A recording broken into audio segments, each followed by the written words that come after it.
I am that I am.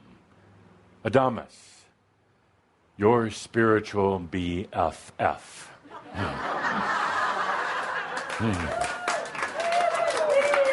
Big fun family. Best friends forever? Dear Shambra. Dear Shambra, I have to be careful what I say today. Yes, I actually do, because they're watching me. They're watching me, and I'm concerned that I may get downgraded from AAA to 2A. From Adamus Ascended Angel just to Adamus Angel. So you never know who they're going to downgrade anymore. Disgusting. But how appropriate. Oh, we're going to talk about that and other wonderful things today. I'm glad you're here. I'm truly glad you're here. And yes, those of you who are watching on the internet, so happy that you're joining in today, because today's message, I would say, is going to be landmark. Yeah, I said that. You may not say that. I said that. Today's message is getting to the core of some things. I'm going to say a lot of words today, but at the end I'm going to wrap it up all together, tie it up in a nice, neat package, make it very simple and understandable that anyone here can understand. So, dear Shambra, who are gathered here on this warm and beautiful day, it is 3:07. Do you know where your consciousness is? Do you know where your consciousness is? Got a clue? Any idea? Faintest idea where your consciousness is? Sart? Thank you for the shirts. Right here, but what is it? What is it? We'll get into that today. We'll have some fun with them today. So let's take a deep breath as we begin this day. So the question is, as we get rolling here, why are you here today? Why are you here? Let me answer. You're here because it's a time and a place just to relax, to be in the safe space. Now, I talk a lot and have certain antics. Lovely hat. I think it's a keeper. It's a keeper. Kind of French. Yes, absolutely.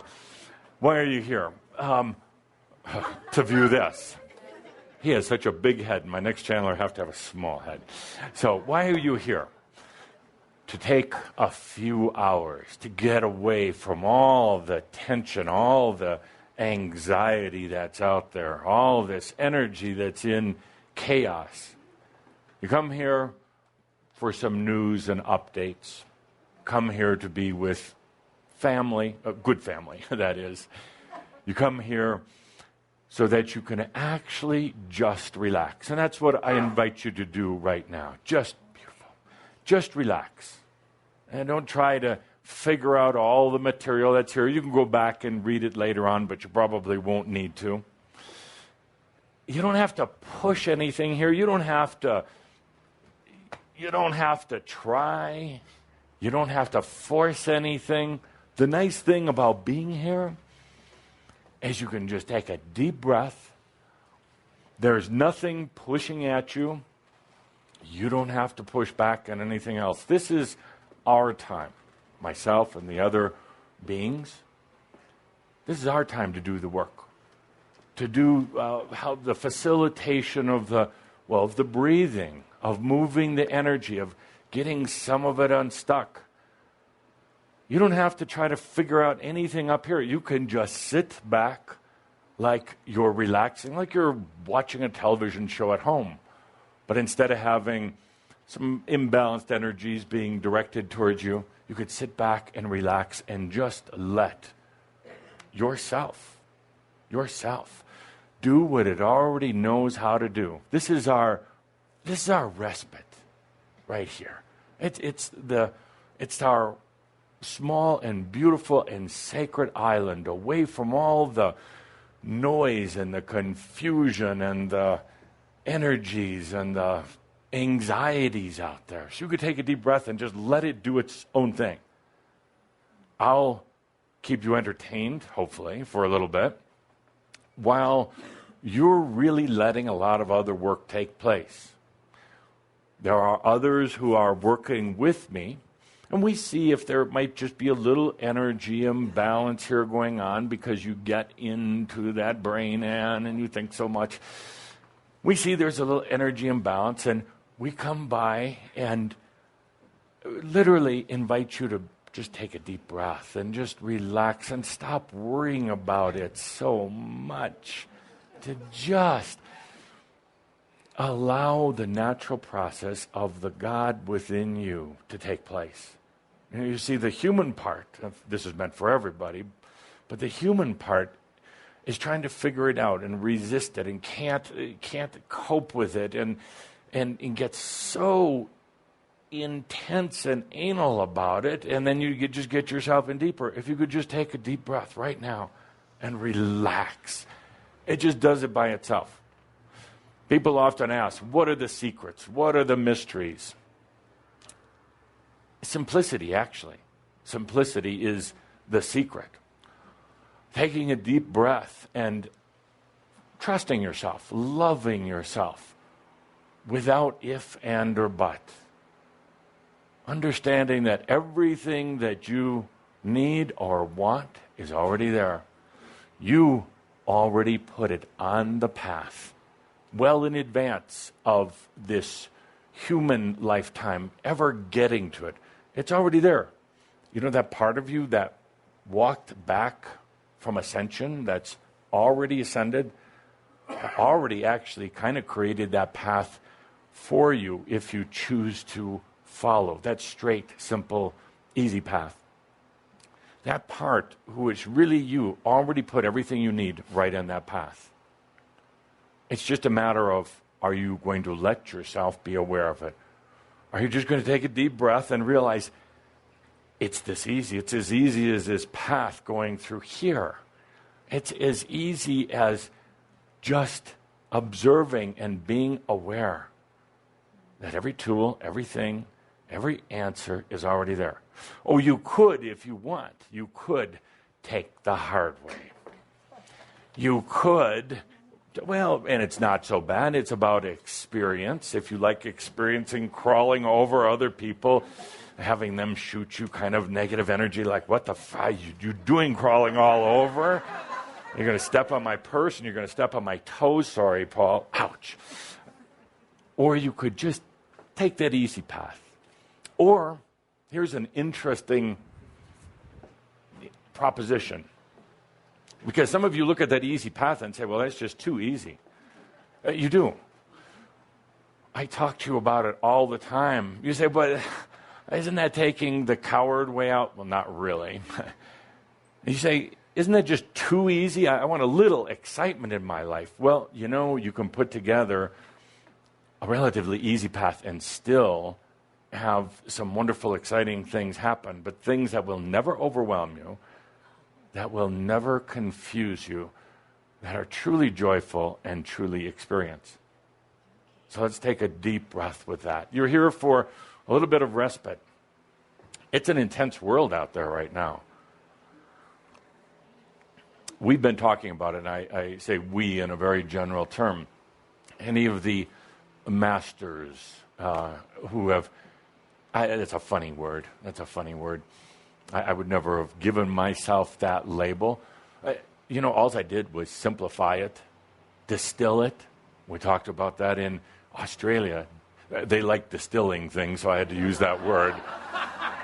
It went over very big. I had to find that common bond, and we talked about distilling things down to the basic core energies. Simplifying it. And not from up here. You will never, ever simplify anything from up here. This little device called your brain was specifically designed and programmed for confusion. It makes your brain feel happy. It makes it sing. Give it a puzzle, it'll do it. Why do people do crossword puzzles? Why? The brain gives it a little exercise. Why do they play solitaire every night? Why do they do these things? The brain likes complexity, and that's okay, unless you think you're your brain. Then your life is going to be filled with confusion and complexity, puzzles, riddles, challenges, until it absolutely grinds you down, wears you out, and then you show up here.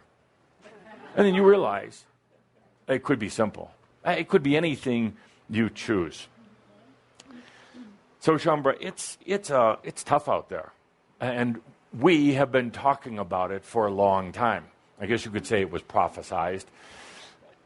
You know, I don't think much of prophecy because it does tend to get into the charlatan realms at times. And if anybody really tracked prophecy, they would find a lot of it just doesn't come true.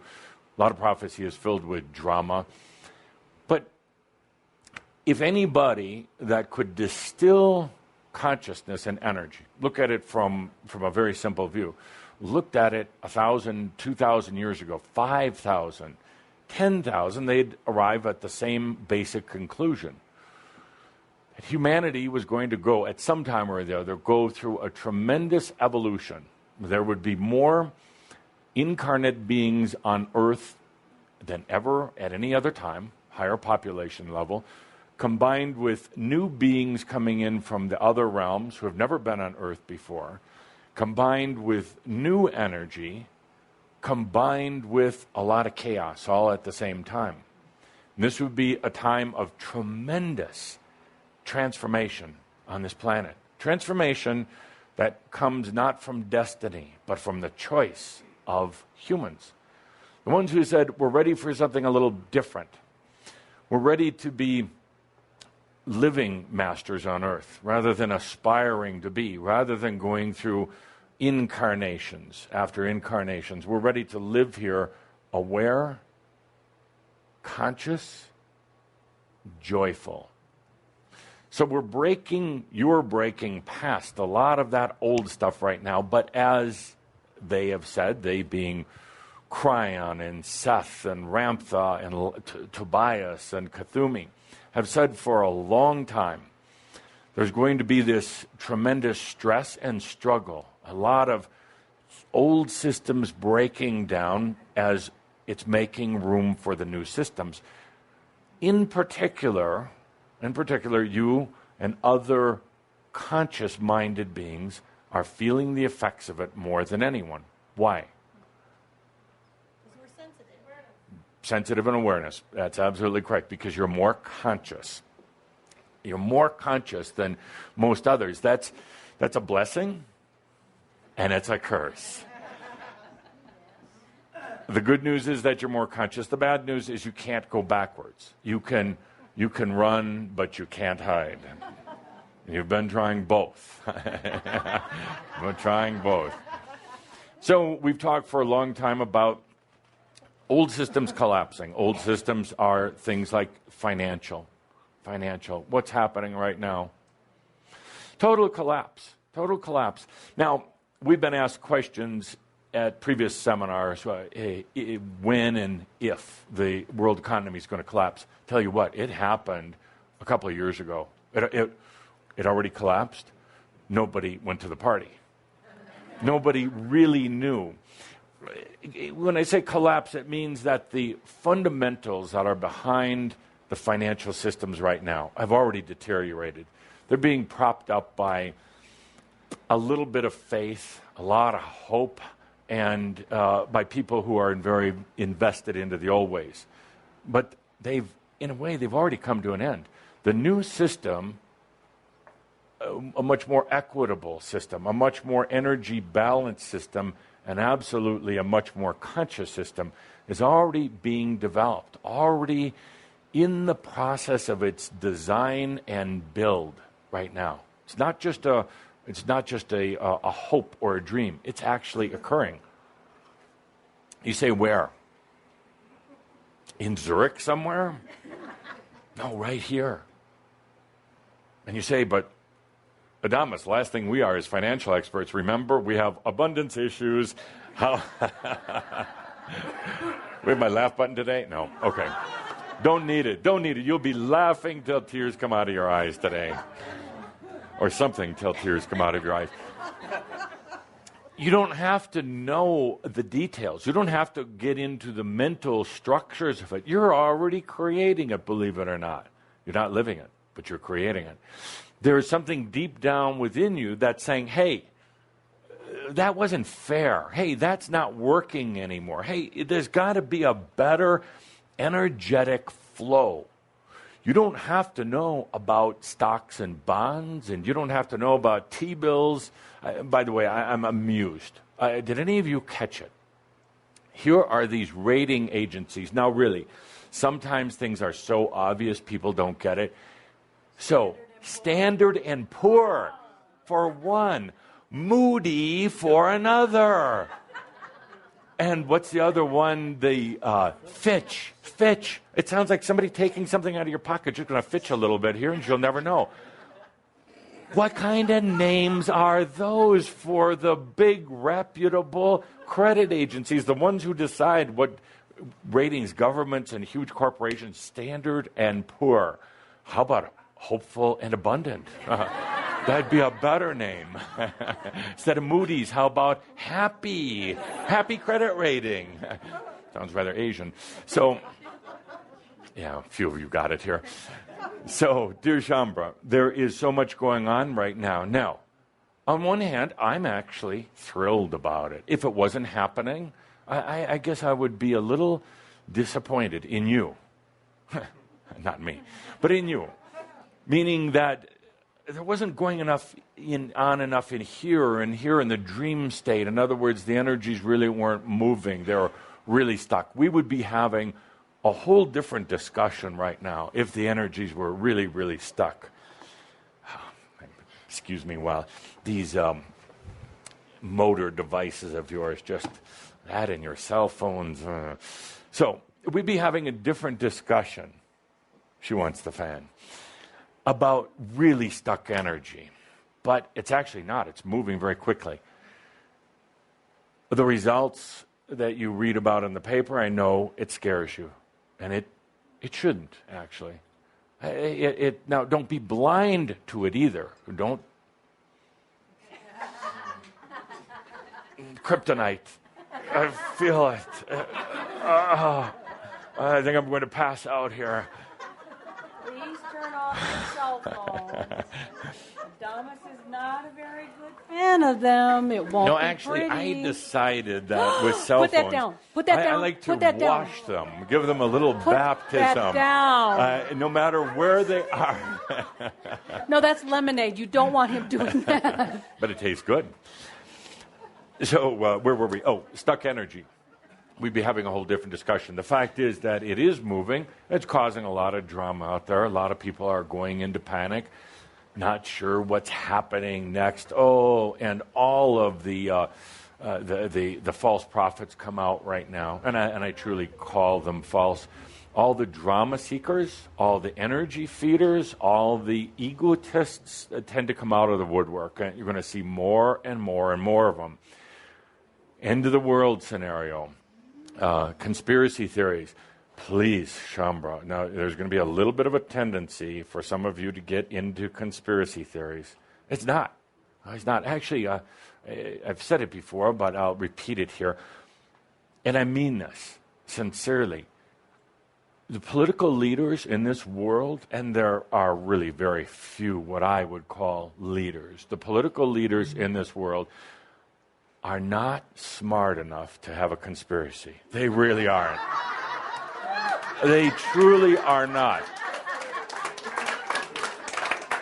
They are so overwhelmed with their junk, with their egos and their agendas, they can't rise up to a level of clarity and simplicity to carry off a conspiracy.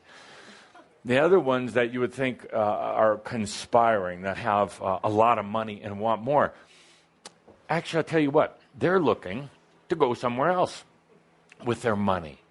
They're the ones who are investing it into the space travel. They don't want the planet. With all the money that they have, they realize they don't want all the problems here. Why? So a lot of them realize you're going to have all the money in the world and you still have to put up with a lot of the stuff that goes on. They're actually using, and this is a fact, there are groups of wealthy people that are using their money to make alien contact so they can get off of this place. And they're talked about, they have all sorts of other agendas, eternal life and alien sex and all these other things. They're using their money for ET exploration. Now, I'd like to drop in them sometimes and tell them really a thing or two about the ETs, but we'll let them have their fun. So anyway, a lot going on in this planet, a lot of energies, and you're going to continue to see it for a while, the great shift, whatever you want to call it. Remember, I have to underline this. I want to underline it 10 times. It's not about you. I don't care how much you think it is. You're trying to hold on and pretend it is. It's not about you. It's really not. Nope. Part of you is taking a lot of this on. You're taking these out. You're a big energy receiver and transmitter. You're a psychic receiver. You're picking up all this stuff that's going on out there, and you're taking it on as your own. You camouflage it. You kind of rebuild it. You disguise it to pretend it's a personal emotional problem, to pretend it's your abundance problem or your relationship problem. It's not. How many times have we had to say this? A lot. Because you keep thinking, well, Adamus must be talking to Timothy, not to me. Adamus must be talking to everyone else because I still have all these problems. They're not yours. You are very sensitive beings on some level. You're feeling what's going on, but you are doing this twist once it gets to you and pretending that it's yours. Some of you still go by the theory that who would you be if you didn't have problems? Truly. Problems, the set of problems that you lay out in front of you, wake up to every morning and go to bed with every night, reminds you that you're alive, gives that brain of yours something to deal with. It gives you emotion and drama. Oh, and I know part of you curses and cusses and says, I want to be over these problems. And please don't spit at me, but you must want them, otherwise they wouldn't be there. Really. Really. If you really didn't want those problems, they really wouldn't be there. So I said it last year, I said it the year before. It's a shield, so nobody can hit you. No, just here. You stand here. So I've said it last year, I said it the year before. If there is something going on in your life, and it's there on a repetitive basis, if it's something going on, there must be something you like about the game. Part of you obviously hates the game, but part of you loves the game. Go win. You're the boss. You're the creator. What is it that you really like about it? Because that's why it's there. There's no other reason. It's not being inflicted on you from anywhere else, by anyone else. Including, I would have to say, including by your aspects. Because if it's there, even if an aspect is creating it, you're letting that aspect create it. You're letting that aspect mess with you. You're letting that aspect really keep you from being your own BFF. So, new series. We just finished our next series. Time for the new series. What are we going to call it? New series. That's about as creative as my next series. And the year after that, we could call it the new next series and keep going from there. Take a moment, just feel in for a moment. What's going on? What's happening right now? Oh, chaos series. That would be a good one. That would really get the attention. Actually, not a bad one. I had something a little bit different in mind, but feel into it, yes. Unveiling. Unveiling would work. New energy. Tobias did that. He'd be pissed if we stole that from him. Ascension, already been done. Body of consciousness. Evolution. Okay, we're getting there. Masters. Grounding spirit. Graduation. Second graduation. Third graduation. Graduation final. The follow-up. New consciousness. All good. See, we're collecting a little energy here. Yes, Vince. Surfing your macchio, yes. Consciousness revolution. Yeah. Linda? Consciousness revolution. Revolution. Yes, that would get some attention. And these are all good. I'll give you my proposal, but it doesn't mean it's right. Can we vote it down?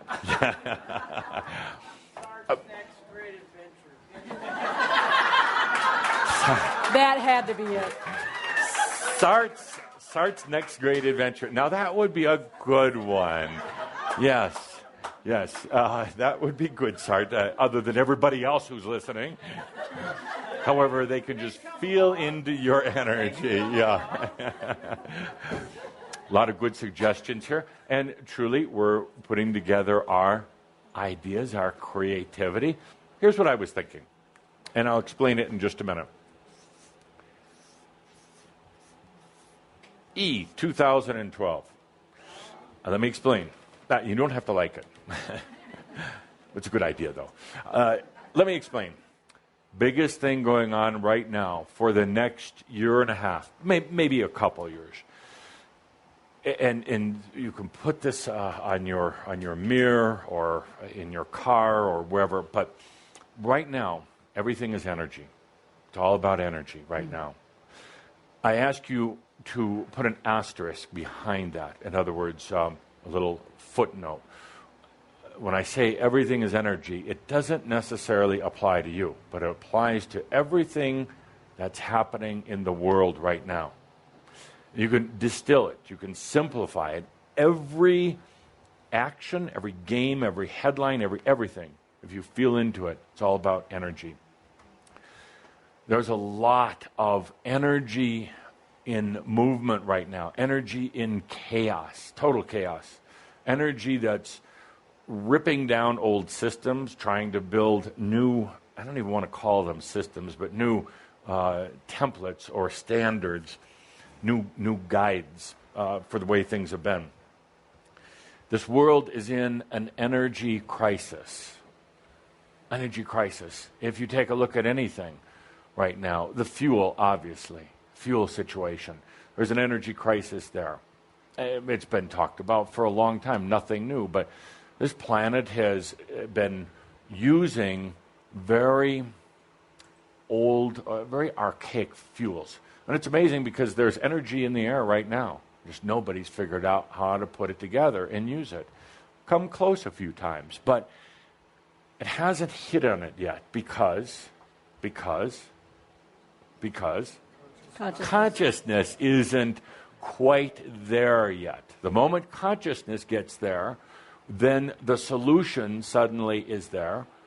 Something that's totally clean, totally free, easy to use, replaces oil and coal and natural gas and a lot of the fossil fuel. But this world is in an interesting imbalance of energies right now. We've talked about before, the natural resources needed to support the population on the planet now and over the next 20, 30 years just isn't there. It has the potential from going from one crisis to the other. Imagine a crisis right now with money. The next true crisis being fuel.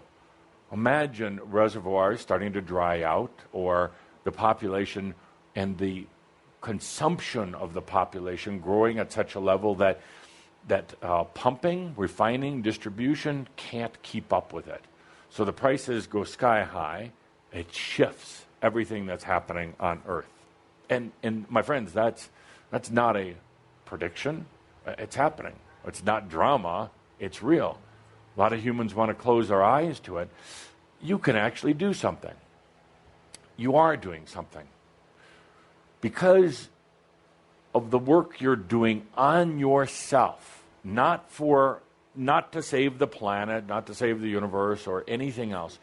The work you're doing in your own consciousness, selfishly, brilliantly selfishly for yourself, is what's creating a difference, will create a difference to the problems that face Earth right now. The work that you're doing, every time you take on a little problem for the rest of the world, it's really their problem, not yours. But every time you take it on, pretend it's yours, you wrestle with it, you grapple with it, you fight with it, you fear it. It's really helping you to understand something more clear about your consciousness. You thought it was your spiritual path. You have called it your spiritual path. It's not. You have gone beyond a spiritual journey. You really have. You still pretend you're doing it, but you have gone beyond. So when you take on an issue, thinking that it's yours, wrestling with it, and finally coming to a new understanding or a new awareness, that's having a brilliant little effect on mass consciousness, on the rest of the world. It seems perhaps a little bit removed that I should say that. You say, well, what does my issue with a friend or a family member have to do with it? It has everything. Because you are very actively creating new potentials for change on the planet by creating new consciousness in yourself. So, back to the point. Planet is in an energy crisis. You can see it right now. Energy in relationships. So many of you experienced relationship issues the last month or so. Energy in relationships, because it's an energy situation. There's an old game of energy stealing going on. It's happening with family members and friends and at the workplace. And then you wonder, what's wrong with me? Why can't I get along with people? Why don't they like me? Because they're playing an energy game. They're stealing. They're trying to take something from you. There is an energy paranoia on Earth right now. It's manifesting in a lot of different ways. It's the not enough mentality. There's not enough to go around. So I have to grab what I can. If you feel into mass consciousness right now, there's a huge type of kind of a void or a vacuum that's out there right now. People that collectively that don't feel there's enough. And it's being fed by news reports. It's being fed by the dramatists and everyone else. There's not enough. It's creating a void. It's creating then the desire or the feeling for people, I better conserve what I have, and I better actually grab a little bit extra. Tough times are ahead. It's causing a huge emotional energy crisis. It's going to cause a food crisis. And you can quote me on this. This planet can grow enough food to support 10 billion, even maybe 20 billion, if the consciousness was right. But there are going to be food wars. Even when this planet can grow enough. We've talked about agriculture and conscious agriculture before. Well, how to grow consciously. Foods that supply tremendous amounts of nutrition and bodies of consciousness that don't need huge quantities of food. They just need the little bit of a connection with energy. You can get by at half the food you're eating right now if you wanted to. You don't have to. You don't have to. You get by in half. It's not about losing weight. It's about attuning your body. It doesn't need these volumes anymore. Matter of fact, some days, if you noticed, when you overeat, it kind of hurts. Because your body is becoming more sensitive. There's an overall energy crisis. And in this coming year and a half, everything you read, what's taking place on the planet, from banking to food and relationships and technology and everything else is about energy. Energy stealing takes form in a lot of strange ways right now. One of the things that you're going to see a lot more of, you're going to see less war, by the way. War is a little too direct and crude. And actually, you don't get a lot of energy by going to war. They're starting to figure that out. It costs a lot to go to war. So they're figuring other ways. The collective or the people in governments. The new wars, the new way of energy feeding are things like the code wars. Code wars. And they're being done right now, not just by these college hackers that go in and create these viruses and these things that are robbing you and other computer users of the right to use your computer. It's a way of, it's an SES virus put into computer programming. Literally goes out there and steals energy. Sometimes you say, well, what do these hackers get out of causing destruction? Energy. They really do. They receive it directly and indirectly. They get a kick out of causing chaos. They get an indirect feeding of energy that's coming back on them. Your angst and anger with having your computer hacked, that raises a level of energy that shoots right back through. They don't know their programming for that, but that's what it amounts to. Now it's happening in corporations. It's happening in governments. They're creating the codes that go in and pervert, distort, and steal energy. So what we have here going on right now is tremendous energy battles taking place in a lot of different ways. Read the headlines, if you dare, tomorrow, next week. And instead of reading it for the words that are printed on the paper or on your computer screen, think about it in terms now. Everything is energy. Everything. Everything is energy. Let's take a deep breath with that. That's what's going on in this world, and there's absolutely no need to fear it. Absolutely no need to worry about it. You, my dear friends, are going to bring in the absolute right amount of energy to absolutely serve you in the moment. And there's absolutely nothing you need to fear unless you want to take that course, that path. Now, that is why I say perhaps a name like E2012, because it's all going to be about energy. We change the name if you like. Keep the name, think about it. It's all about energy. Everybody want to keep it? Yay! Oh, and it's a good kind of a semi-dramatic name, too, because of all the hype about 2012. At the end of 2012, there's going to be no grand, big bang event that takes place. There's going to be a lot of strife and a lot of chaos between now and then. There's going to be a lot more situations like what we had recently in Norway. It's energy. It's pent-up energy. And it wasn't just that individual. It's kind of interesting reading through some of your eyes, reading the news. And the question, did this man act alone? Well, no. He was acting on a part of consciousness, whether he knew anybody else or whether he was aware of it. He was acting out a very righteous, a very angry, and a very energy-seeking thing with others of like mind. You know, there's these connections that are made. The extremists, whether they're political or terrorist or any other thing, the extremists, they connect. Just like you connect with each other, even when you're not together, we're connecting right now with Shambha around the world, even though they're not here. You may not know their name, but there's a kind of an energy connection. Well, they connect, and particularly if they are intuitive enough to know how to connect in the dream state, in the other realms, in the near Earth realms, they connect and they feed each other's viewpoints and beliefs. And underneath a lot of it is lack. A lot of the energy situation lack. And they'll blame it on one group or the other, or a government, or their parents, or whatever.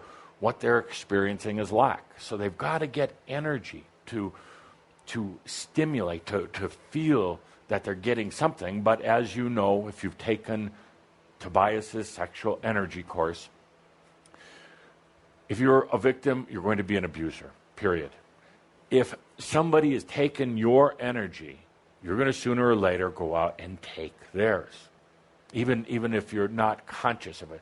It's the way feeding works. You can get a big feeding. Some of you had drama this last week in your life. So I'm not looking at anybody in particular, but you had drama in your life. There was that kind of a boost for a brief moment. Even though it was drama, it gave you a little feeding. And you're starting to become more aware of it and maybe even feeling a little bit guilty about it. But it reminded you you're alive. It actually revitalized your body and every other part of you for a little bit. But then when that goes away, then you're back to reality. You're back to the everyday life, and then you crash. You do an energy crash. Well, the vampire in you then has to go out and get some more energy somewhere else. It's the cycle. It's exactly what Tobias said so profoundly in the sexual energy school. So you have all these dynamics going on, all this feeding taking place, all this vacuum out there in mass consciousness, people feeling and being reinforced by the news that there's not enough, there's not enough, there's not enough. So they're going to go out and feed and feed. They're going to do it not through wars, but through a lot of other ways, through the attentions and the headlines, through financial manipulation, everything else. Shambra, when I say everything is energy, I put an asterisk behind it, except you. Except you. Now let's talk about that. The rest of the world is operating on this energy crisis and energy chaos. It'll work out just fine because it will bring this planet to the next level. And you'll really start to see the difference in a couple of years here. But right now, it doesn't have to affect you. It's part of the evolution. It's part of the resistance to change. It's part of old structures not wanting to give up. But it's going to happen. It's happening. It's happening. Let's talk now about you. And in order to do that, I'm going to talk about consciousness. Consciousness. What is consciousness? It's a long word, hard to spell. Awareness, yes. And David gets an Adamus Award. But next time, David, I want you to sing it out. Awareness! Awareness! Like that, yes. So David gets an Adamus Award for being right close by to me where I can hear him. But David, before you accept, I have to ask you to make a choice. You have a choice between an Adamus Award or cash. $20. Which do you take? More valuable than gold. More valuable than gold. Good answer. Any answer would have been good, but good answer. Good. Interesting. Did you notice a little energy exchange that just took place? Between you and Edith? Yes. I kiss, but I never tell. So, consciousness is awareness. Oh, what's awareness? What's awareness? Let's have a few exercises with awareness. First, I'll ask for 2 volunteers. Vince, you're one, and Mary, you're the other. Thank you for volunteering.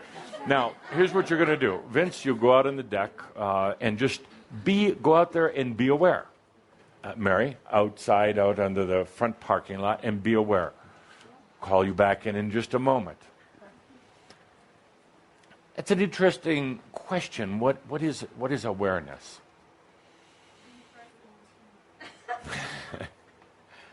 So, while they're standing out there, getting aware, and let's call them back in now. That was enough time to be aware. Mm-hmm. Yes. Okay, Vince, Mary, come on back in. He's aware that he didn't want to be in here. Much nicer out there. Vince, 3 things that you were aware of. How beautiful it was out there. Beautiful, okay. The cool breeze. Cool breeze, great. And life is good. Life is? Good. Oh, good. I thought you said it was something else. Life is good. Okay, Mary, 3 things. What were you aware of? Well, give me a second. Being in the now moment. Mary. Being in the now moment. Really? Sort of. Okay, not to tell secrets, but you were saying, what am I supposed to be doing out here? But that's kind of the now moment. Okay, next. Not being in the mind so Not being in the so mind. much. Yes. Less. You realized in the you mind. were in your mind. Okay. Yeah, right. You're aware in the mind. Okay, next.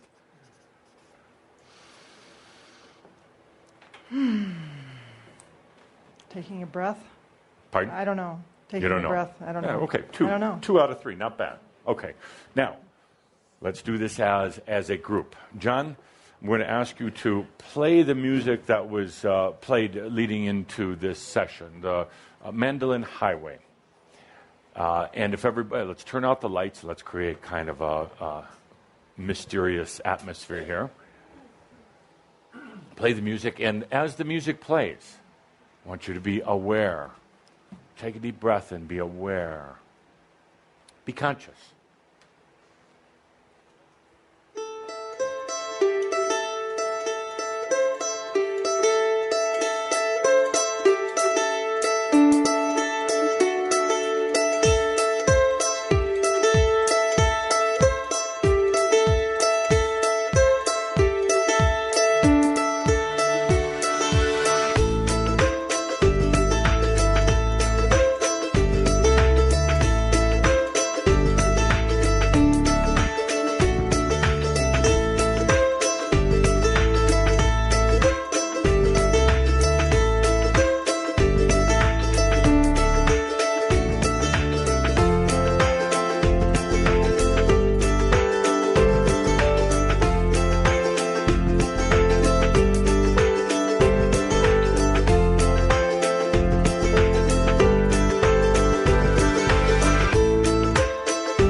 Linda on the microphone, please. We can have the lights back up.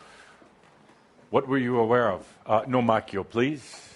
What were you aware of? I was just feeling, I was first aware of my fingertips touching. Good. I was aware of my body wanting to move with the rhythm, just feeling, being there. You can if you want. Okay. And I was aware, most of all, of the shift of lifting me up, the energy Yes. lifting. Yes. Good. Excellent. Thank you. Good. Next. I was aware of like beautiful little sparkly droplets filling my heart, and joy just pouring in, and then this dancing. Good. Joy. I'll just summarize it as just joy, kind of sparkly. Great. Others. I was aware that as I got out of my head, it made me feel sleepy. Like I Sleepy. wanted to fall asleep. Excellent. Excellent. I'll talk about that. Sleepy. Good. A sense of soaring and happiness. Good. Excellent. We'll get a few more. And any awareness doesn't have to be something esoteric, can be anything. Yeah, I was aware of the changes in rhythm and then the combination of different instruments. Yes, you were very aware of the movements of the music. Yeah, when they Absolutely. hit in and then out. Good. Good music also.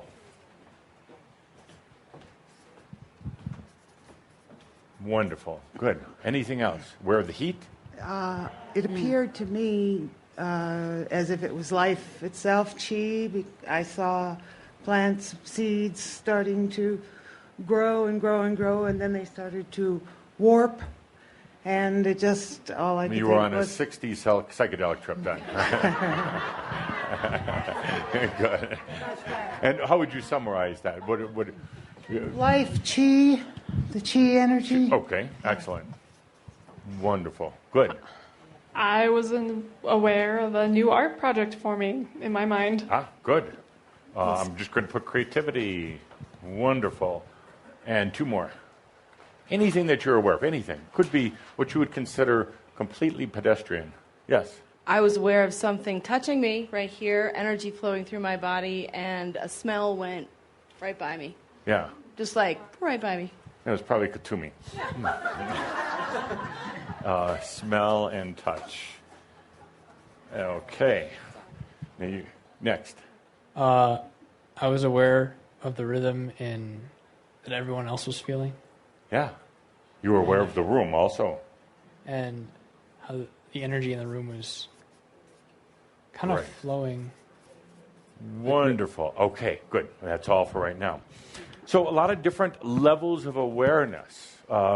Consciousness is awareness. So now let's do another experience here with Andra's indulgence, if you don't mind. And we'll get the lights down again, but in our last gathering, Andra did the silent breath. Beautiful silent breath. Could we repeat that again now? Yes, silent breath.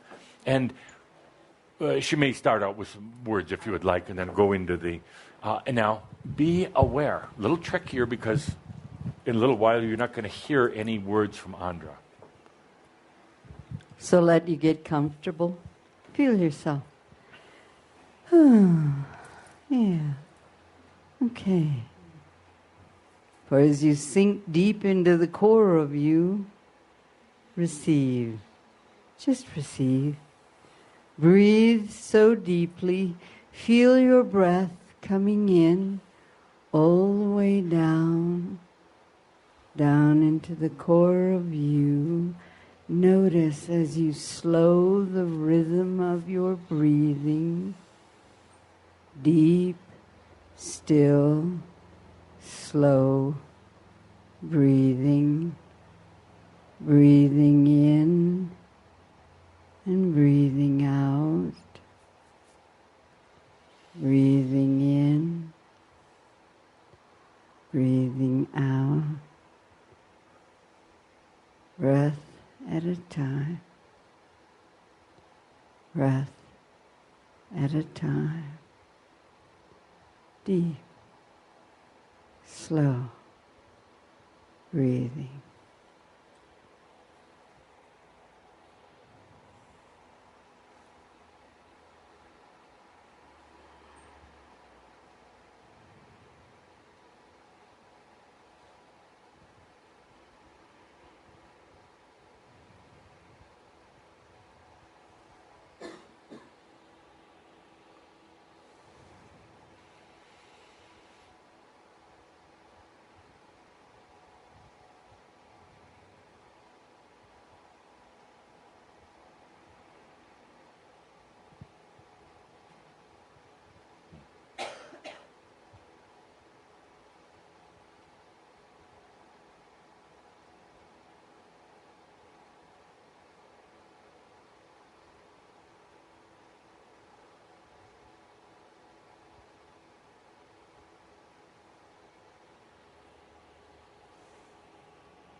Thank you, Andra. Thank you. And Linda, if you would once again take the microphone into the studio audience. My pleasure. What were you aware of?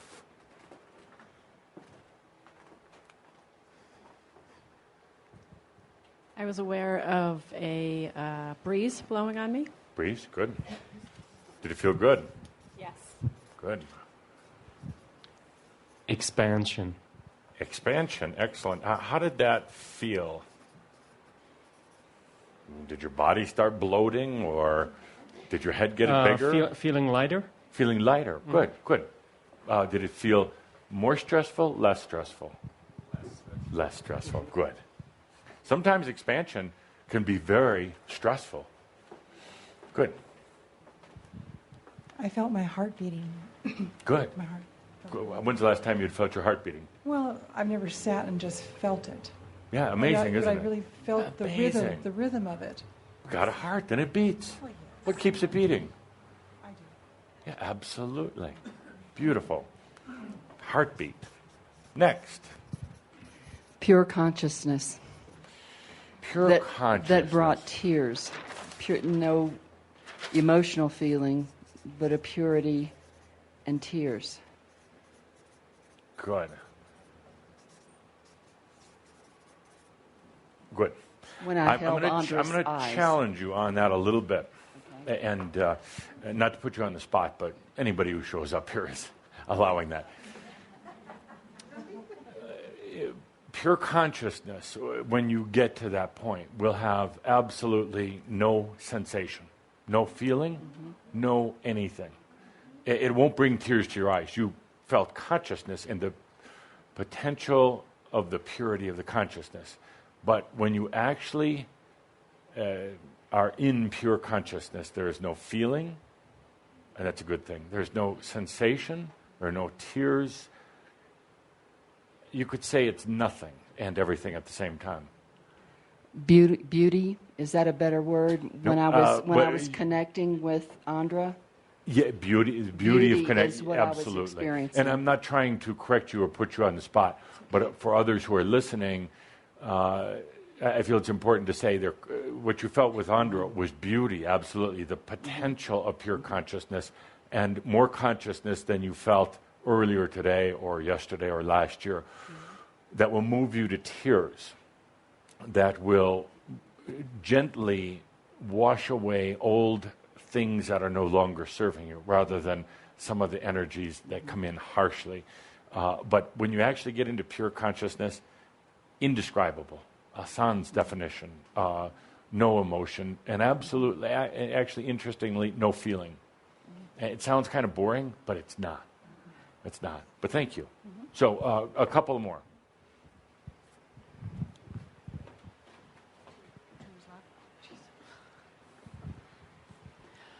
I smelled all the food behind me. Smelled it.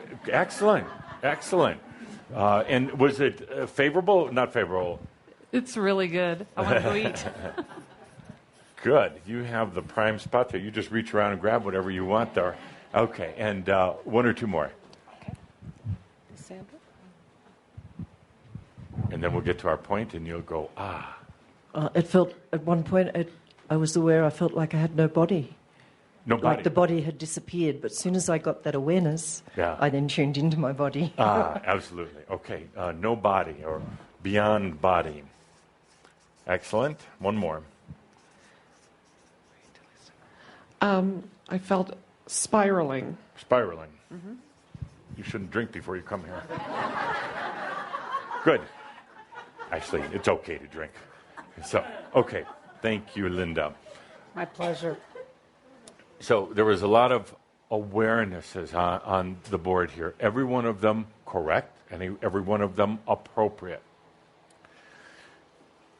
As you become more conscious of yourself, I'm going to define these. These are not cast in stone by any means. But there's different levels of awareness that all tie into consciousness. All of them are important in your lives right now. There are sensory awarenesses. These come in through your 5 human senses that you have. And they are things like the smell and the touch, hearing the music coming in through your ears, feeling the breeze, even to a degree the sensory perception of your heart beating, the heat, of course. These things are your body moving. These are all sensory awarenesses. I would say that generally humans are in general, oblivious to about 98% of the sensory awarenesses around them. They've learned to tune things in and out. There were motorcycles going by while we were going through some of the experiences, and you learn to tune those out. There were things happening visually here in the room, and you learn to ignore them, which is good because otherwise you get overwhelmed. You got so good at tuning out, you kind of tuned out of yourself. Sensory awarenesses are an important part of consciousness, to be able to perceive color and touch and smell.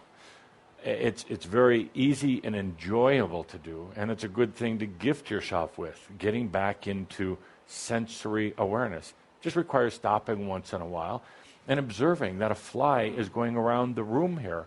But unless it sits right on your face, you're generally not going to notice it. And you tune it out, and it is flying around. Don't kill it, it's Katumi. Oh, sorry. He'll come back next lifetime. There is mental awareness, mind awareness. Most of you didn't really talk about what was going through your mind, and there was a lot. There was a lot of junk going through there. You've learned to tune a lot of it out. But a funny thing about mind junk, it'll come back around. It doesn't just go off somewhere. It does go off somewhere, but it tends to come back. Every question that you've ever asked is still out there floating around until it receives an answer. Yeah, that's a lot. Maybe you should stop asking so many damn questions. And even things like problems that you're flowing through your brain that are not resolved will come back. They're like questions. They're unresolved, and they're looking for something. So there's all this going on. Some of you had awareness of beautiful, of expansion, things like this. A lot of these it's thought awareness. Now, a lot of you don't like thinking about your thoughts. You don't like focusing on them because it's just a bunch of junk and rubble going through. You do an interesting thing by taking your own thoughts, combining them with your psychic antenna, your ability to receive outside feelings and things. You bring it all in together, call it your own. And you tend to run this through. And it's so overwhelming that then you have to try to shut it down, but you don't. It keeps flowing. And you get into a quandary. You get into such a mess. You turn everything into chaos. Everything is problems and confusions, and you don't know where to turn to next. So then you think about leaving this beautiful planet. You think about trying it again next lifetime. How many times have you said that? I'll try it next lifetime. This is the lifetime. We're gonna get through it this lifetime. No more coming back. Yes. So there is mental awareness, and then finally there is what we call more esoteric, spiritual intuition, knowingness. I'll use the word intuition here. Intuition, awareness. Now, this is something that actually is constantly connecting and communicating within you. You're all very intuitive beings. However, you let the mind overcome it and you let your doubts then push it off somewhere else. But the intuition right now is actually bringing in feelings of things that are going to show up in the newspaper on Wednesday. And you say, "There's something wrong with my stomach. It must just be because I'm having problems at work." No, you're intuitive beings. You're picking up on things that are moving and shifting in the earth. Lovely smell. You're picking up on anxieties from people in the cities where you live in. You're picking up on the spooks that have been walking through the room here, always fascinated by you, that are earthbound. But your mental processes convert it, put it off in some different area, cause you to doubt yourself. So you're really not allowing yourself to perceive on an intuitive awareness basis. It's already there. We don't need to take class in intuition, in knowingness. You know why I don't want to do classes on that? Because then you go mental about it. It's already there. It is you. It's already at work. It's really about trusting that it's there. Trusting that it's not your garbage anyway. And trusting that when it comes in, particularly the mind tries to take it over. These are different types of awarenesses that you work with right now. These are the most obvious, because they're right in your face. If I kick you in the foot, you're going to be aware of it. These are the most prolific. They're always happening. They're driving you crazy. These are the most natural, the most fun, and the easiest, but the ones that you tend to push out of your way. When I asked the question before, where is your consciousness? It's a really good question. That's a really good question. Some of you say here, well, but are you really being conscious here? I would contend that a lot of your consciousness is out there somewhere. Is out in another realm. You've held it out there. You've kept it from being in here. You're avoiding it in a lot of ways. You've hidden it somewhere, and you really don't know where it is. And when I say, ask the question, what is consciousness? You give me a mental answer. And you say awareness, okay, but really, what does that mean? What is consciousness? What is consciousness? And I debated with myself, which is rather enjoyable, about should we define this or not, or should we leave it open-ended? Decided we'd define it to a degree. The consciousness is awareness, but put more concisely, distilled down, consciousness is your presence. Your presence. And not like a gift, but I mean, well, it is a gift, but your presence. That's a little bit different than being in the now moment. Very similar, they're like cousins, but it is your presence. Your consciousness is your presence, and what you are allowing yourself to be aware of. Your consciousness is your presence, and your presence right now is right here, is sitting right here. Your consciousness is your awareness of sensory, of mental, and intuitive. Your consciousness is presence. And the question that I have for each and every one of you, how present are you? How present are you? How real are you in the moment? How conscious are you? You're much more conscious than most other humans. That is indeed a fact. But there's still that struggling back and forth. Still wondering, well, what does all this mean? And what is spirit? And what is consciousness? I'm going to ask you right now, without music, without words, without anything, and without this fan, for just a moment, dear Linda, to feel your presence, to be aware of your presence. And before you do, get out of your brain. No mind in this. No brain in this. Just take a deep breath.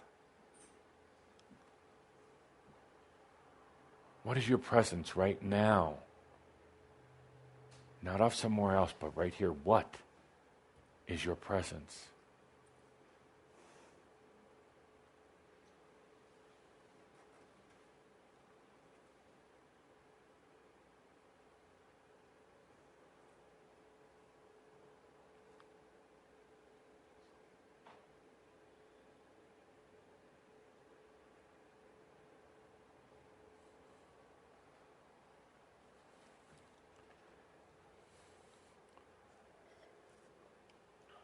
Some of you are getting a bit mental about this. You're trained that way. Humanity is like that right now. Everything is mental. You're trying to think about the answer. It's not going to work. Some of you are saying, I don't have the faintest idea. That's probably the best answer. Because at least you're opening yourself to it. What is your presence?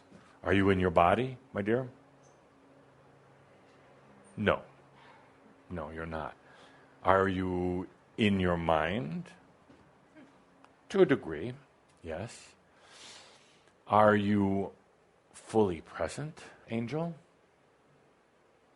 No. No, and that's okay. At least you're aware of it. You see? And this is the simplicity and the beauty of it. Are you present? What is your presence? As you start to become aware of it through the senses, your physical senses, even through your mind, and the mind starts saying, am I present? Then through your intuition, you're finally going to start feeling yourself more present. You're going to start feeling more around you. You're going to have more awareness of yourself present. And the moment you have awareness of what is present, what is here, you're going to start understanding what is not present. You're going to understand what you've been holding back on. Then, my dear, you get that state of pure consciousness that goes beyond any of these types of awareness. It becomes the I am awareness. The I am awareness. And the fact that I am present, and that's all that counts. I am that I am. Every part, every piece, the body of consciousness, every aspect, every thought, every feeling, I am fully aware. I am that I am. Now, my dear friends, you're in this cycle right now. You're in this evolution. You're in this next stage. Whether I was here talking about it, it's going to happen anyway. But by discussing it, you get to be in the consciousness of this. You get the awareness. It satisfies a degree of your mind. Another part of your mind is even more confused than before. But at least you understand now, this is what's happening to me. You're becoming more present, more conscious, more aware. That is an important fact. Why? And then we're going to have Zachariah come up. Because, I said before, everything is energy on Earth right now. Everything is about the conflict of energy, and that includes light versus dark, negative versus positive, energy battles. You could say it is kind of like the last great battle.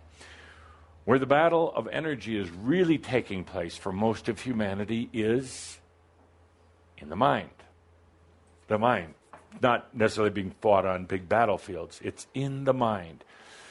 Humanity is going through a tremendous evolution of going out of the mental era that it's been in for a long time. It's arguable, but you could say anywhere from about 800 years to 2,000 years in a very mental era. It's going beyond that. And as you know from your own personal experience, that's a tough one. How do you get out of your own mind? How do you go beyond the mind, the very thing that's controlling and managing and consuming energy? The very unit that is demanding and consuming huge volumes of energy. The mind, not the body, the mind. Mass consciousness is going through that right now. It's not going to settle down right away. But sooner or later, mass consciousness will evolve beyond the mind. You're doing it right now. You've been doing it for a while. As you go into beyond the mind, what is beyond the mind? What is beyond the mind? Yell it out. Integrated body of consciousness, that's good. And Awareness and consciousness are all beyond the mind. Intuition, you don't have to think about things anymore, you just know them. Where you don't have to try anymore. And with that, I'll give you your homework assignment if you want to do homework. If you don't want to do homework, that's fine. This is a good homework. Yes. Pick one day between now and our next, now in the conference for the midsummer in Santa Fe. Pick one day, any day that suits you or pleases you. On that day, don't try. That's easy homework, yeah. On that day, don't try. Now, what I mean by that is stop trying to figure things out. Stop trying to organize things and plan things. Stop trying.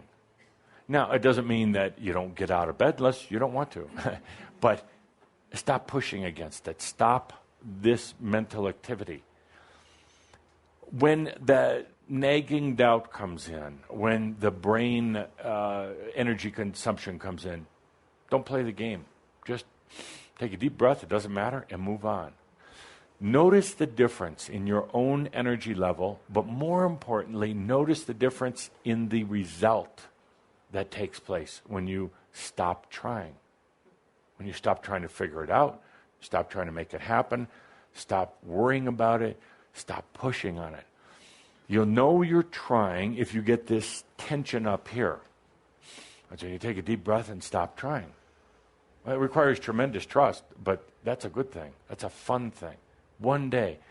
If you would be so kind to yourself as to write down the next day what you were aware of, what you perceived, what your enlightenment was, if any, about that, about a day of not trying. We'll work with that once we get back together in October, I believe. So with that, let's take a deep breath. You are consciousness. You're not energy. Energy naturally falls into place and goes to work for you, totally efficient, as you become aware, as you become conscious of your presence. Consciousness is awareness of all the different things that are going on. Consciousness ultimately is about your presence right here, right now. Your presence in this moment. With that, I'm delighted and honored to ask Zachariah to accompany me with questions and answers. So, Linda's going to be going to the audience with a microphone. You can ask anything you want to anyone you want, as long as it's Zachariah or myself. So we're going to give Zachariah just a moment to get adjusted. And my dear lady, I would ask you to, when you are ready, to give us a bit of background about yourself, about your relationship with your messenger, Lee, and then we'll take questions. And take your time, as much as you want.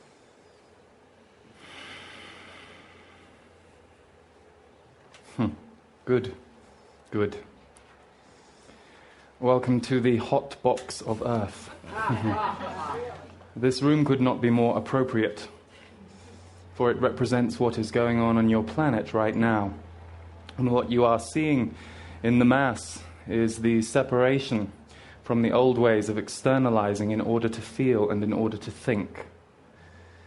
People are getting in touch with those parts of themselves that need to cleanse and purify, and it is not pretty. Those of you that are sensitive are finding this very difficult.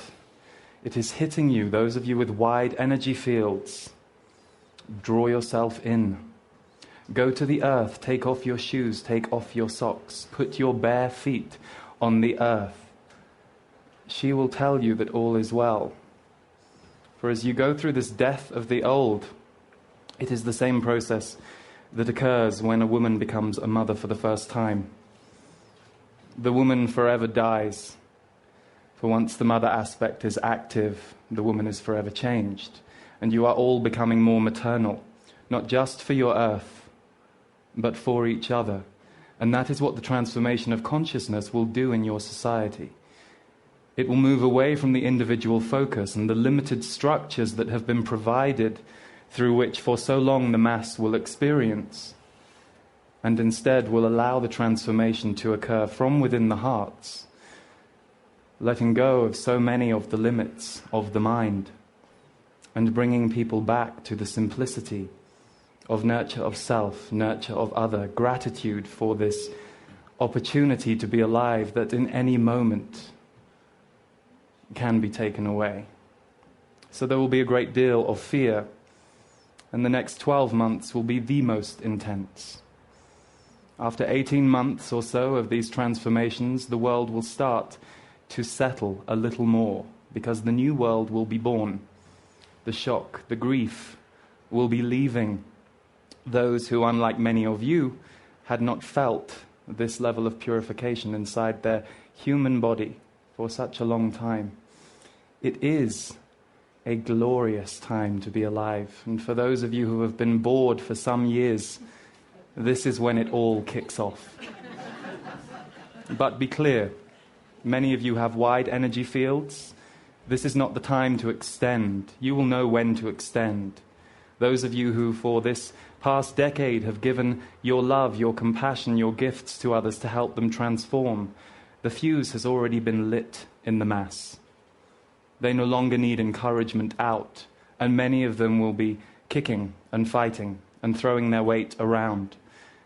So in this, I speak clearly to those of you who are deeply sensitive. Come back into yourself. It will involve letting go of a few vestiges you have held on to in order to stay connected emotionally. It will involve a little grief for you. But put your bare feet on the earth. She will tell you that all is well, and she is rebalancing perfectly, as she needs to allow this planet and its lives to continue in a new way. Good. Thank you, Adamus. Indeed, and could you give us a bit of your background, your relationship with Lee? It has been active or open in a verbal and bodily way for 4 years. But in terms of my history with him, there have been lifetimes on both planes, both the physical and also the energetic. And it is an integration for him to experience the male and female coming through my female. So we work together on that constantly. Yes. And what advice or suggestions would you give to your messenger Lee now that we're in front of all these people and cameras? Well, he had to get over himself earlier this morning in order to let me come forth. So it is a constant process of calming him down. Absolutely. And why would it be that that your messenger has these anxieties? He is fearful of the exposure and also the uncertainty of what I will say, that his face and name will get put alongside. Absolutely. And now it's understandable that he or Kald or any of the others would have these anxieties. And what would be your advice for any of us, for any of them, in dealing with these things? That the fear and the shadows contain greater and greater light. So as he has learnt to walk towards his and allow us to guide him into it, so too is this what he delivers as a message that he is learning constantly. Excellent. So, ready? Questions? Questions. Be awake. Hello, Tobin. Why did God make you? He also wants to know why. He thinks about this a lot. Why would God let bad things happen? Excellent question. And I told him God's a woman. From the mouth of babes. So why did God make us, and why does God let bad things happen? Zephyriah? Well, in terms of human beings, God made you with yourself. You decided this human experience to come and have fun and play and learn to love. And sometimes difficult things happen. But as the difficulties move through, so does more light occur. So does more evolution occur. For this is the grand experiment, to see how in physical reality can energetics be grounded. This is a pivotal point in time for that reason. And Tobin, God made you because God loved himself so much he wanted others like you to know what that was like, just to be in love. That's why. And God made you because then he gets to experience what it's like to be a little boy. Thank you. I really do have a sweet side. I've been experiencing a siege of vertigo, and I wanted to know if you could suggest how I can deal with it and make the best of it. Yes, I'll take this one first. You can follow up. Stand on a very, very, very tall building and look over. Vertigo. Vertigo is the dissociation from the old physical body. It's your DNA changing. It's your actually your point of presence on this planet changing. If you have not done so, you may want to listen to the reorder session that we did. So everything is changing. The way you were acclimated to the magnetics, to the electromagnetics, the polarity, everything having to do with physical balance is changing. Vertigo is just actually a good sign saying something is happening. So the best thing to do with vertigo is not try to push it away, but actually take that moment when you feel it, take a deep breath, and allow the body to reconnect in different ways. It's very healthy, actually. Zephyra? For you and your body, if you put yourself on the ground, not just with your feet, but sit the root of you down and hold the ground with your hands, palms open, and allow at that moment, if you can, the fear of the vertigo to come back to your body. Mm-hmm. And then feel yourself rooting into the earth, for not only is the planet shifting, which you are feeling as a sensitive, but also you are ascending fast. And as you are wanting to draw in your energy to stay away from the emotions of others that you do not want ricocheting through your system, it is pulsing you up faster than you are quite used to. So allowing yourself to sit on this beautiful earth that has held you and nourished you for so many years. And if you can, as an exercise, draw the fear back in and allow it to just transmute through your body, and the earth will draw it down. Good. Go do it. Yeah. Outside. Why do it in the city? You're up here. Go. Not in the deck, but out there. Brilliant. Oh, next question. Further away.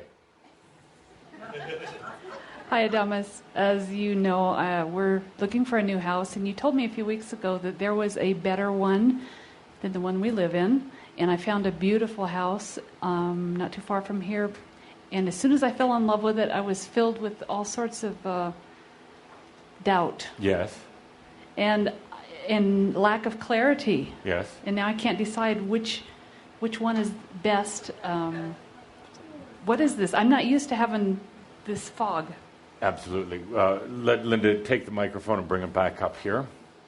And if you'd be so kind, I'm going to actually ask Andra to answer this because it's she's directly connected. So Andra, situation, found a house, loves it, now anxiety and doubt. What's going on? Can you receive?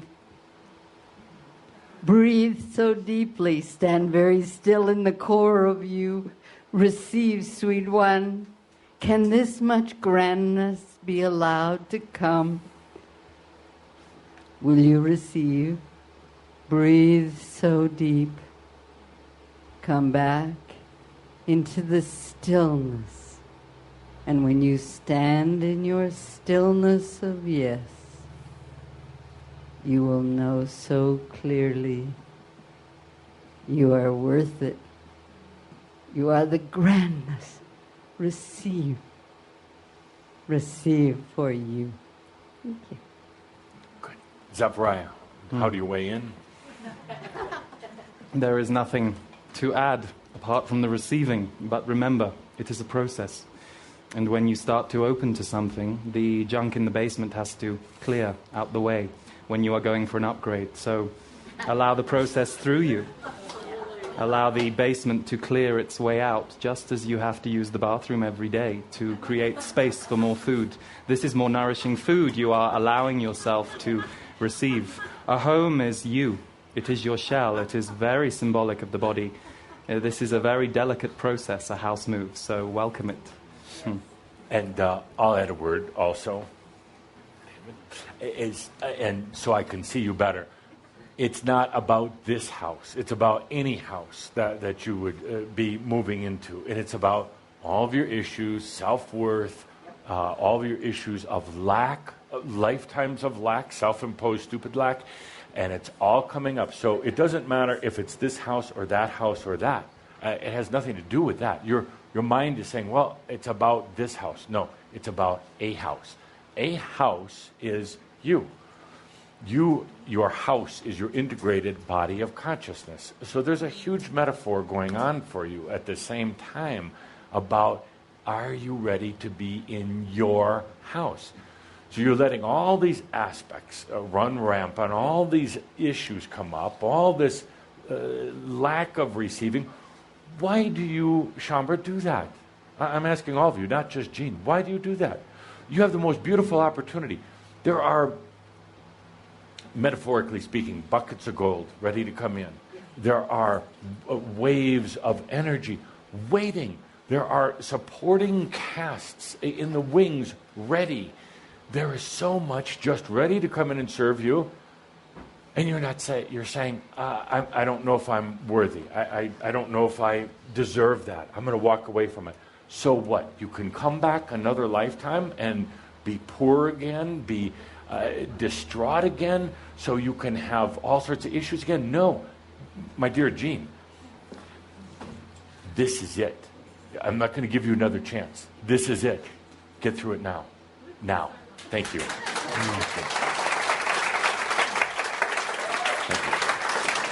And distill it, because you got so much wrapped up in it, and on top of that, you invited all your family and friends to come and stay with you, and they all brought their issues. You said bring your suitcase, not all their emotions in their suitcase. And my dear, you can come back in now. She might have become overcome by heat, but she'll be okay. So, and so you literally, you're like I'll say the word here, is it okay? You're like a shit magnet right now. And you invite all these things into your life at the time of something going to blossom in your life, something that was going to be so good for you. And then you invite all this stuff in as absolute distractions to get in the way. You don't need it anymore.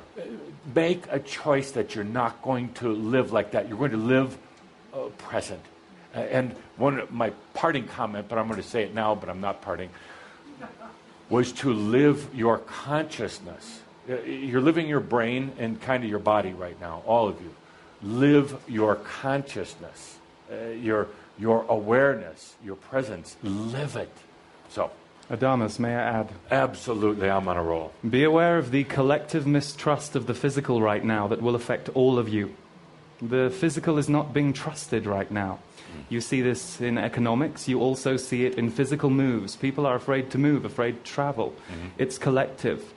Get rid of the piece that's collective and you'll come back to yourself. The beauty of the mistrust of the physical is it gets everybody back into the magic of their own spirit, their own soul, which does not need to organize the physical. It simply needs to be, and the physical arrives. Excellent. Thank you. Next question, for who dares. Hi. Can you describe life in 2013 and beyond? Would you like to take that first? Not accurately. That's why I didn't want to take it first. In December 2012, it will be a little easier, but until then, there needs to be this period of shakedown and a rebuild. The innovations are coming thick and fast, and this is the thing that your news channels will not tell you. Everywhere you will look on your news channels, you will see death, because the collective need to process grief. This will not be the case for the smaller number of your planet. However, these innovations will not be spoken about in any great number until around the middle of next year. That is when it is expected that there will be more of a balance of the tidal wave of grief and death and the life coming through the new waves. So it is not easy to accurately predict exactly what life will be like, but it will be far less rigid and it will be far truer, and the gratitude for life and living will be higher than any of you have ever seen amongst your community. Absolutely, and to add a few words to that, right now is a time of chaos, and chaos is not a bad thing. Chaos gets energy moving. Then the next thing you'll notice, probably early 2013, is even more separation than what's been seen, because the chaos is like a filter, separates things, and separation is not going to be necessarily things of those who are powerful and not powerful, or rich or not rich. It's going to be essentially the separation of conscious beings versus unconscious beings.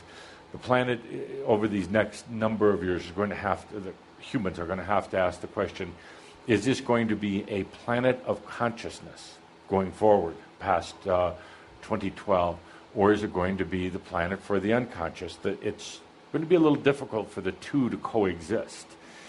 Consciousness can coexist with unconsciousness, lack of consciousness, but unconsciousness has a very difficult time being around high consciousness. So this planet will have to make some decisions about what this planet's going to be. It doesn't matter. There are plenty of new Earths that are being birthed right now that have a high consciousness, directly attributable to work that all of you have been doing. Doesn't matter if you go there or here or off to your third circle or all the above. Thank you. About 10 years ago, I was doing work that I felt like was very much me. And on an outward way, it didn't work out the way I thought it was going to work out. And I jumped back into the corporate world and have done very well in the corporate world, but knew always a part of me that wasn't really where I should be. And the beginning of the year, I started having pretty severe health problems. And I knew that it was what it was. I mean, not at first, because it has to hit you like that. And I did a lot of dream work, and all of a sudden, synchronistically, the Adula work kind of dropped in my lap, kind of unexpectedly. We're not part of Shambra, and it just came to me, and I knew right away that this was what I was supposed to be doing. And I'm doing the training with Kathleen. And but there's a lot of fear around it because of moving away from what I'm used to. And so just any advice or encouragement that you have. Absolutely. Madam, would you like to go first? This is a surge of life for you that will counteract the deadness you had to hold in your body in order to stay in the corporate world. And understand that's not a judgment on the corporate world, for the corporate world in and of itself is life in motion and evolution in motion. But for one as widely sensitive and opened and explored as you, your life was two halves. The part of you that could open and be your spirit, and the part of you that would squash your spirit down and give as much of your spirit as you could to this corporate world you existed in, for the barriers of receiving you in that world were high. So the deadness in your body that eventually showed up, this compaction that had to exist in you in order to sustain surviving in that world you wanted to give to, is now going the opposite way. And the reason you are so drawn to bringing life through in such a conscious way is not only because you have a gift of this, and being in that very world and holding your light for so long was no mean feat. Congratulate yourself for what you did. Never look on it as a mistake. You brought light to a very heavy area. That is incredible. And you will now allow yourself to repair by birthing life in and for others in the most focused, overt way. And this will bring life back to all of yourselves. Beautiful. Beautiful. Thank you. And to add to, thank you. To add to, they love you, by the way. They love you. Yes, they love you. This is a loving place. So to add to that, and I love the questions now. I didn't used to like them, but I love the questions now. And they're so relevant to everyone. the question posed here is really a part of everyone's question. Brilliant. So here's the deal. 10 years ago, the world wasn't ready for you. You have such dynamic energy, focused, laser-focused energy, wasn't ready for you. You were testing the waters, so to speak, to test different ideas in consciousness, evolvement, potential healing. But it wasn't ready, and it is now. You went into the business world where you can apply your laser focus to certain things. You don't play with those issues of abundance. You played there until you set up the thing in the road to stop you and say it's time to get out of that. Because the corporate world, as many of you know, is very seductive. I mean, it's very seductive, and it feeds on energy, and it's a great place to get energy. It's a great place for energy vampires. You gave yourself the physical imbalance to say, wake up, now it's ready. The world's ready, you're ready. The doula work is going to be a wonderful new beginning point for you, and it's going to blossom from there. And yes, one of these days, might see you up here. So thank you. To distill that down is trust everything that happened. None of it was a mistake. You're exactly where you should be. Exactly. Thanks. Good. Next question. Why have I been having so many strange body sensations as well as feelings of intense anger and frustration? We're just drinking here. I hope you don't mind.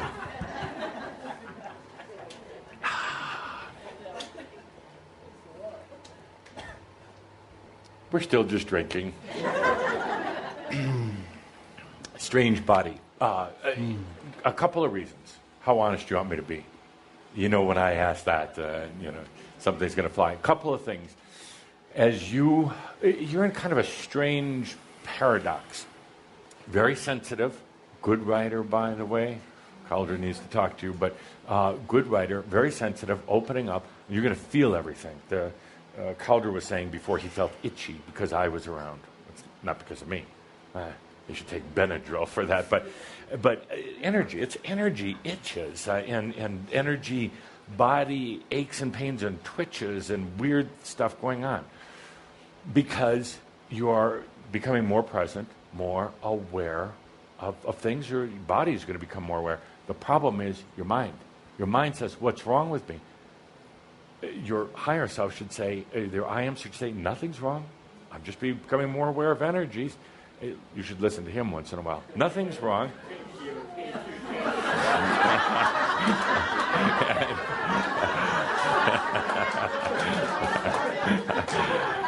Nothing's wrong. Everything's right. But yet, you need to get together with Jean and say, why do you keep setting this up? Why do you do...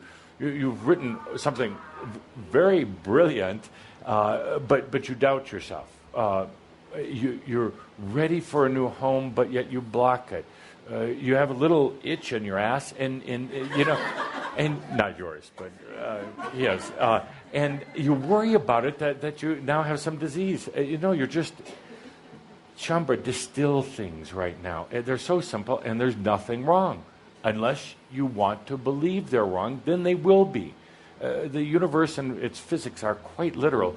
If you want it to be wrong, therefore it will be. What do you choose, my dear? So you're going to get body things. Your DNA is, if you only knew what was really going on with all the inner workings of your cells and your biology, and you are releasing your ancestral karma like crazy. And it keeps coming back around, trying to reattach, and you keep letting go.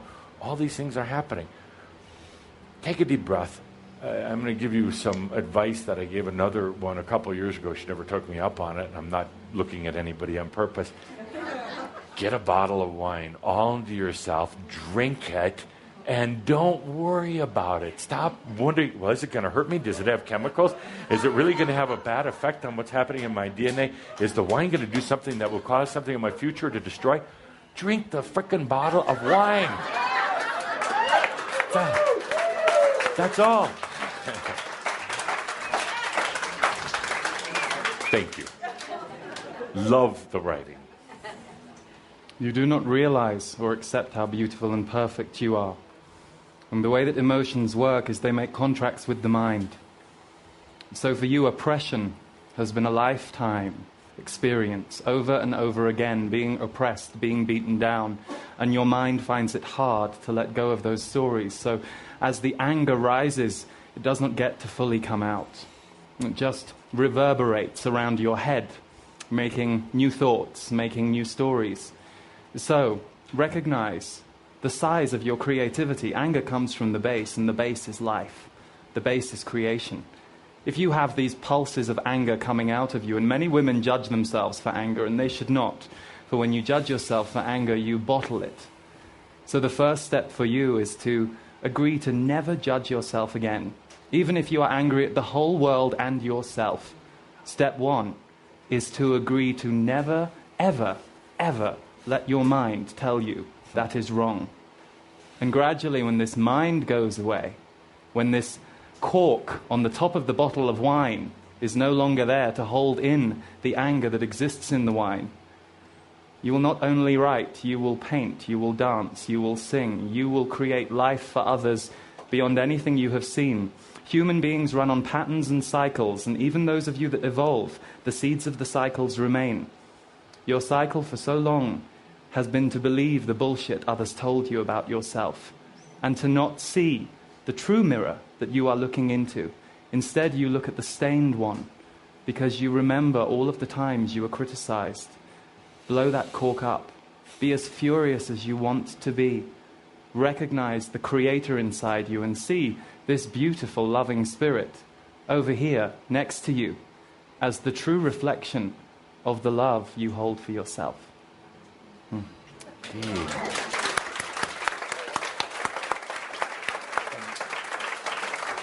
And dear Linda, would you give Jane an Adamus Award? I will.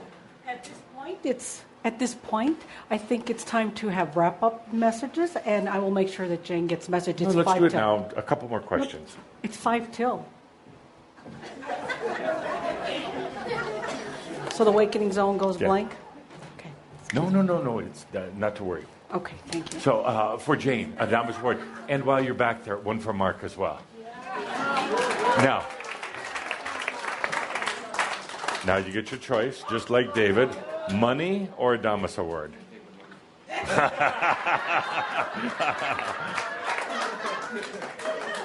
She asked for both. Why not?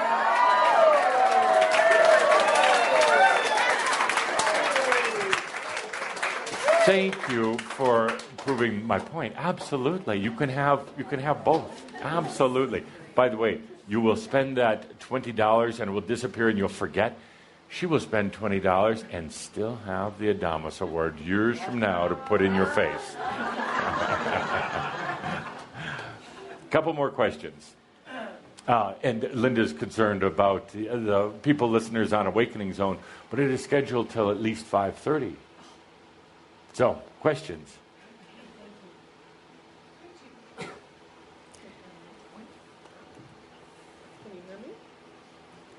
It was on, just a second.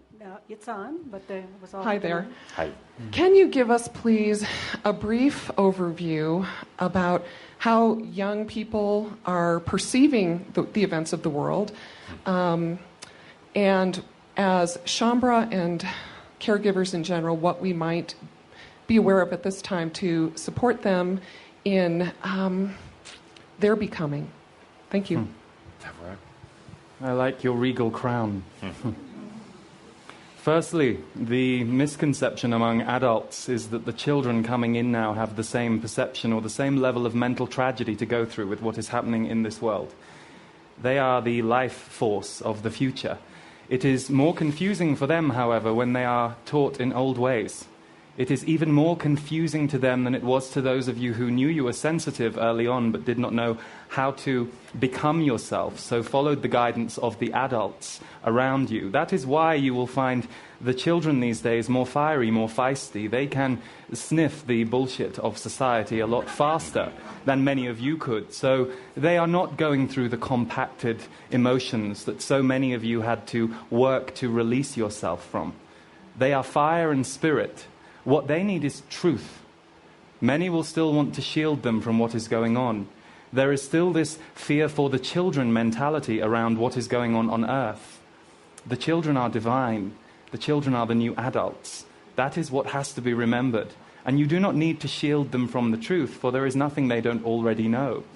The more love and guidance you give them, but also the more respect over their leadership, that is what is important, for so many of them have come in ready to activate 10, 20, 30 years earlier than any of you did, ready to lead.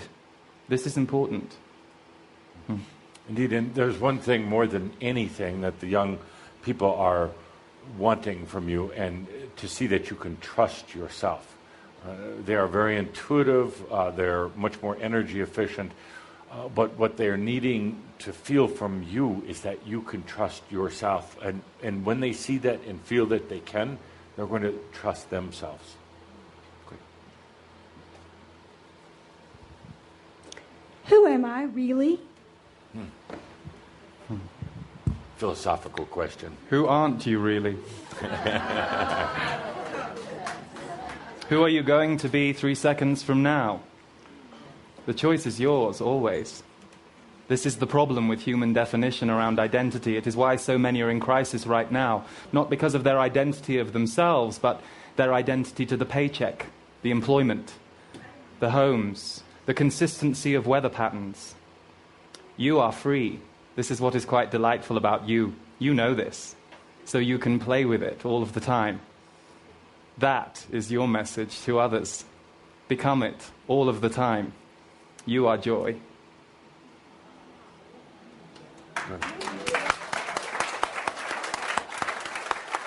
And dear Vicky, it doesn't matter from my perspective. You're a grand actor. You can be whoever you want. Or was the question, who was I? So, next. Time for 2 more questions. I have a goal that I'm going to accomplish, and I'm not really asking this question for myself. I'm asking it for other people who could be going through the same thing that I do, because I already know what's going to happen, but, my goal is I want to be a world-famous trilingual veterinarian. And I have friends and family that keep saying, oh, no, that's too big. Oh, you're not going to get in college with your grades. Oh, that's not going to happen. You should go for something smaller. No, that's what I'm going to do. And I have another friend who wanted to get a major in literature, and more people kept telling her as well that, oh, no, that's a stupid major. You should do something else. And she caved in, and she decided to do something else, even though... And the question is? I forgot. It's... Should you listen to others when you have an idea in mind? And what is your answer? No. Good, thank you. There is something to say about the world-famous idea. Remember that world fame is simply when hearts and minds have been touched over and over again. So a large mass of people who you have touched in one way or another suddenly know you, and then this label world famous gets put on it. It is a lot to deal with energetically. It is not all fun and light. To have a collective focus on you is a lot. The key for you is that you want to touch many, and that begins with one. And remember that if you touch one, they will go and multiply what you have given them to so many. So take the pressure off yourself around the world famous, for that will be a pressure. That will be something that will cause you to feel you are not achieving your aim. Be world famous to one person, because they will always remember your name and your heart and your gift. That is all you will need to feel fulfilled.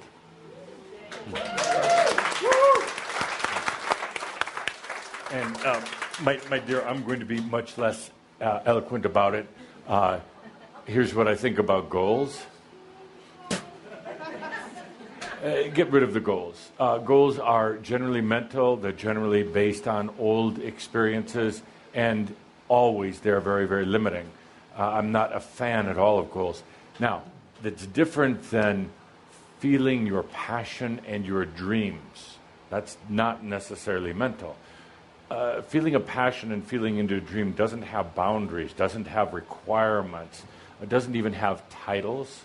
So let go of the goals and feel into your dreams.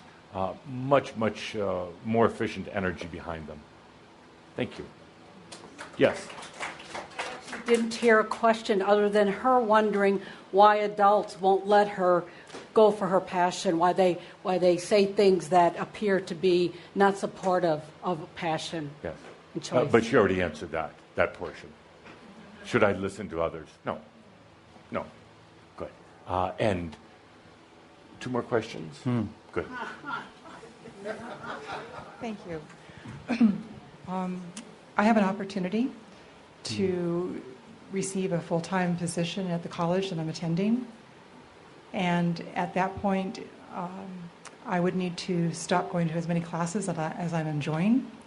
So I'm at a focal point. I keep kind of vacillating back and forth as to full-time job or going on to continuing to college. And I kind of get in, as I get closer to that point, it gets more like almost like a ping pong machine. Would you look over there to Jane? You could have both. You can have both, really. Yeah. You're turning it into an either or. And you're giving yourself the mental reasons why you can just do one or the other. You can do both. Truly. Talk to Jane. You could do both. I can do both. She'll show you the Adamus Award and the $20. I can continue to... Seriously, for all of you, you're still caught in some of that either or. Oh, you can have both, and it can occur simultaneously, and you can have the energy to do it and the time. You're saying, I don't have the time. Really? I can do it. Yeah. Thank you. Zephyriah? You have to trust your body. What your body tells you is more joyous, more open, more free. The mind will be very busy in the next year or so. And remember, this is the choice between your joy, your love, or an idea based on the old externalized world of security, of a growth path that so many have felt was the way. Now, you cannot underestimate the power of a collective mind. When many believe in it, when many don't believe in someone's passion, like the previous question, it is convincing to the mind to join in just to make sure that you're safe. Will we be safe? We must follow the group, for in the group there is safety. You come into this world as a baby dependent on humans. It's very, very difficult to let go of that dependency on the group collective mind. You are just moving between old world and new world. New world is trust the body, trust the feelings. Old world is this scenario will give me the best feelings. Excellent. Thank you. And no pressure, but final question of the day. So when we were doing those exercises earlier, I had an experience of when Norma was doing the silent breathing, I felt the peace and the serenity around that, and I really liked the music so much that had played before that I kind of started to feel this kind of bleed through of what I had felt then, this dancing and movement, and it kind of created this whole other experience that was different, a different awareness between the two. And then when you were having us be aware of where we are now, I was aware of myself here. And then I had this awareness of feeling myself like walking by the ocean and climbing over some ruins somewhere else. So am I just like playing a game with my mind, or is there some sort of a merging that was happening there? I'll let you take this first, ma'am. The musical mind is very powerful for those of you who have an affinity with it. For music is encoded numbers and encoded emotion. So the mind gets an incredible release back into the emotion through listening to music.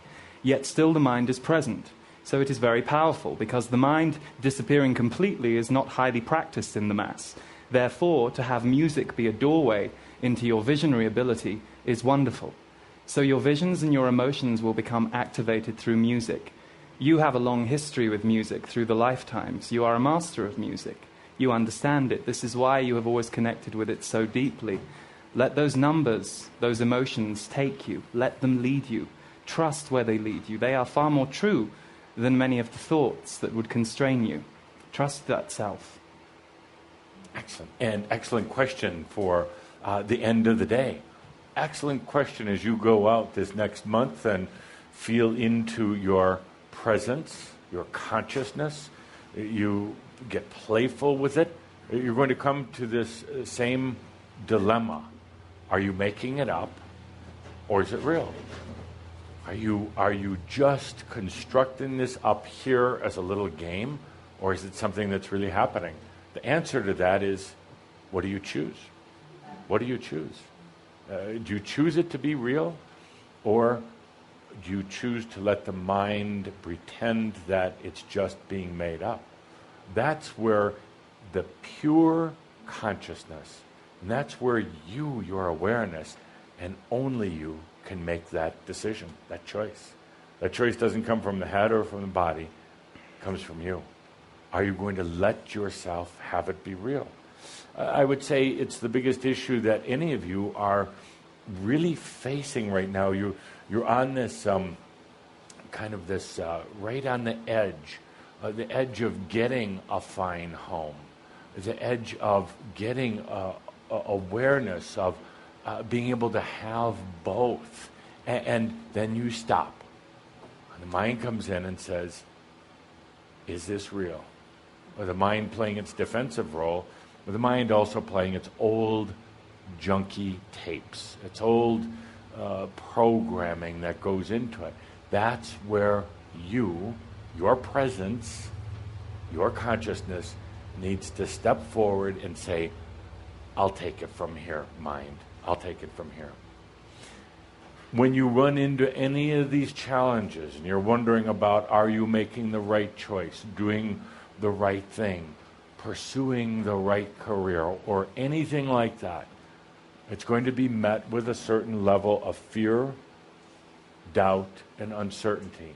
And that's the time to take a deep breath and tell yourself that all is well in all of creation.